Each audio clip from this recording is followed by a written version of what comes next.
சங்கம் வளர்த்த மொழியாம் தென்னும் இனிய மொழியாம் என் தெவிட்டாத செந்தமிழே. எத்தனை மொழிகள் இருந்தாலும் எத்துணையும் இல்லாமல் வீர நடை போடும் சங்கத்தமிழே, உன்னை என் தாய்மொழியாக அடைந்ததை எண்ணி எண்ணி பெருமிதம் கொண்டு தமிழை காக்கும் மாண்டோர்கள் நிறைந்த சபையில் என் சிரம் தாழ்ந்த வணக்கத்தை தெரிவித்துக் கொள்கிறேன். 5 முறை தமிழகத்தின் முதல்வராகி 6 கோடி மக்களுக்கு தலைவராகி அரிய பல சாதனைகளை புரிந்து ஏழையின் சிரிப்பில் இறைவனை கண்ட முத்துகளின் முத்தான சாதனைகளை உங்கள் முன்னுரைப்பதில் மற்றற்ற மகிழ்ச்சி அடைகிறேன். அஞ்சுகம் அம்மையாரின் அன்பு மகனாக, ஞானத்தின் ஞான சூரியனாக, தமிழுக்காக குரல் கொடுத்த மூதறிஞனாக, வார்த்தை சித்தனாக, நடுங்கும் முழக்கமிடும் பிடரிக் கொண்ட சிங்கமாக, தமிழுக்காக தலைவணங்கிய வரலாற்று சிறப்புமிக்கவரே, உன் சிரிப்பே தமிழின் புதிய படைப்பு. சிரிக்கின்ற உதய சூரியனை பார்ப்பது போன்ற ஒரு வியப்பு.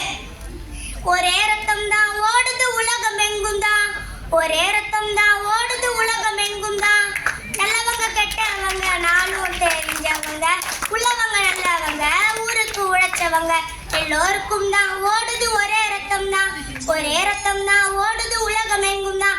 இப்பாடல் வழியாக எல்லோரும் சமம் என்ற சமத்துவத்தை உலகிற்கு காட்டிய சமத்துவ நாயகன் இவர். இவர் எழுதிய கதைகளும் பாடல்களும் மக்கள் மனங்களில் நிலையாக இடம்பெற்றுள்ளன. பகுத்தறிவு